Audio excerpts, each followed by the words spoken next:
नमस्कार। आज हम विभक्तियों को नियम पूर्वक जानेंगे, क्योंकि बिना विभक्ति ज्ञान के पद का ज्ञान नहीं हो सकता है और बिना पद ज्ञान के हम वाक्य का निर्माण नहीं कर सकते हैं। तो दोस्तों, आइए आज हम विभक्तियों पर चर्चा करते हैं। विभक्तियां हिंदी में जिसे हम कारक कहते हैं, उसे ही संस्कृत में विभक्ति कहते हैं और संस्कृत में 7 विभक्तियां होती है। सर्वप्रथम हम हिंदी के कारक चिन्हों को जानेंगे। उसके बाद हम विभक्ति पर चलेंगे। हिंदी में 7 कारक होते हैं, जिसका पहला कारक कर्ता कारक है, उसका चिन्ह ने है। दूसरा कारक कर्म कारक है, इसका चिन्ह को है।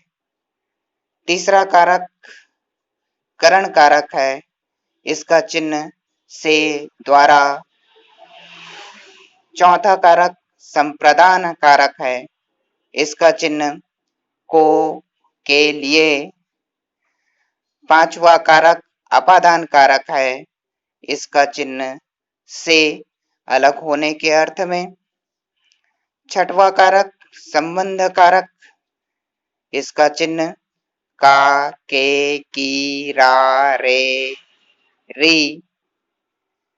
सातवां कारक अधिकरण कारक और इसका चिन्ह में, पर।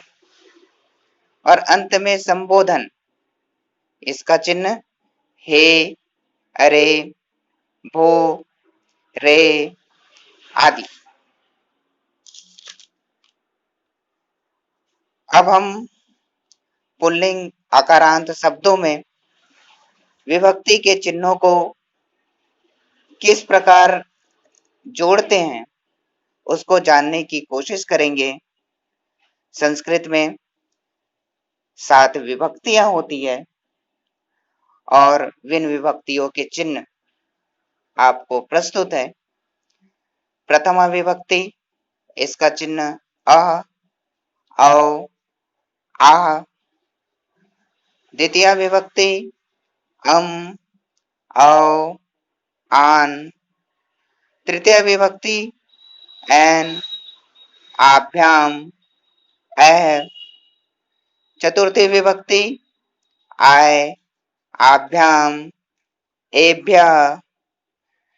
पंचमी विभक्ति आत्, आभ्याम, एभ्यः। षष्ठी विभक्ति स्य, अयोः, आनाम्। सप्तमी विभक्ति ए, अयोः, एषुः। और अंत में संबोधन, जिसका एक वचन का चिन्ह नहीं होता है, द्विवचन में औ और बहुवचन का आ चिन्ह होता है। ये सारे चिन्ह आकारांत शब्दों में, यानी जिस शब्द के अंत में अ होता है उसमें जुड़ जाते हैं। चलिए आज हम इन विभक्ति चिन्हों का जो बालक शब्द है उनमें जोड़कर इनके शब्द रूप बनाते हैं। हमने थोड़ी देर पहले देखा कि प्रथमा विभक्ति एक वचन, द्विवचन और बहुवचन के अलग अलग चिन्ह हैं। तो प्रथमा में एक वचन में अह बालक के साथ जोड़ते हैं तो बालकः। द्विवचन का चिन्ह औ बालक के साथ जोड़ते हैं तो बालकौ। और बहुवचन का चिन्ह है आ, बहुवचन में बालक में जब जोड़ते हैं तो इसका चिन्ह बालकः हो जाता है। ठीक उसी प्रकार द्वितीय एक वचन का चिन्ह अम बालक के साथ जोड़ते हैं तो बालकम। द्विवचन के जो चिन्ह है वो अ है, बालक के साथ इसका बालकौ रूप बन जाता है। बहुवचन है बालकान। ठीक इसी तरह अन्य विभक्ति चिन्हों को जोड़ते हैं तो तृतीया है बालकेन, बालकाभ्याम, बालकः हो जाता है। चतुर्थी विभक्ति है बालकाय, बालकाभ्याम, बालकेभ्यः। पंचमी विभक्ति बालकात्, बालकाभ्याम, बालकेभ्यः। षष्ठी विभक्ति बालकस्य, बालकयोः, बालकानां। सप्तमी विभक्ति बालके, बालकयोः, बालकेषु। और संबोधन हे बालक, हे बालको, हे बालका। तो मित्रों, साथियों, आप सबने देखा कि हमने अकारांत जो पुल्लिंग के विभक्ति चिन्हों का बालक के चिन्हों में बालक के जो शब्द रूप है किस तरह से हमने बनाया। आशा है कि आप सब अकारांत पुल्लिंग के शब्द रूप बनाना सीख गए होंगे। और अंत में आप सभी को नमस्कार।